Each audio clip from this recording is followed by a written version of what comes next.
Hi, my name's Arthur Parsons. I'm the game director of LEGO Marvel Superheroes at TT Games. Let's talk a little about what you guys are showing new when it comes to Marvel superheroes.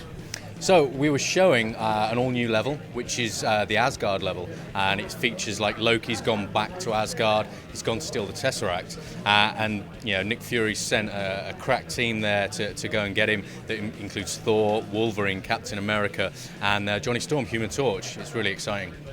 Can you break down some of these characters and what makes them unique from a LEGO perspective? Basically every character, we distill them in terms of what makes that character unique in the Marvel universe, and then how can we sort of translate that into LEGO. So, someone like the Human Torch, well, everyone knows it's flame on. The guy turns into fire. So, we have to make sure that at the press of a button, he's flame on. He can, shoot fireballs and beams of fire. He's immune to fire. He can fly. And that's what we do. So we break that down for him. Thor, he's the god of thunder. He can, at any point in time, call down lightning. He can fly with Mjolnir, he can throw Mjolnir, and that's what we do.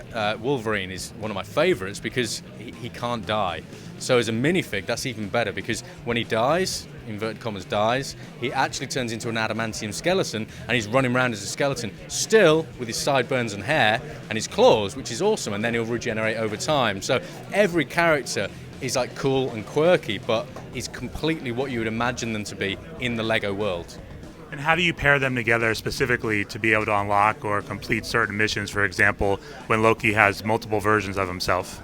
All right, so Wolverine has an awesome ability. He's got animal instincts, he's got superhuman senses. So when Loki's there in his holographic form, Wolverine's like, he can sniff him out, you press a button, and he senses where the real Loki is. So all the holographic versions, they vanish, and the real one's left behind. You can go up and give him a smack. So Wolverine's got, a cool ability that no other character has in the game, and that's what makes these characters great.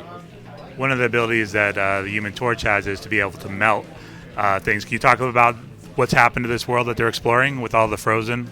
Yeah, sure. Well, when Loki went back to Asgard, he knows the heroes are going to follow him. He's not daft. And so he's enlisted the help of Laufey and the Frost Giants from Jotunheim to come in and basically be his goons, his bodyguards. So the whole of Asgard is frozen, it's coated in ice. So you'd imagine that Asgard's golden and magical.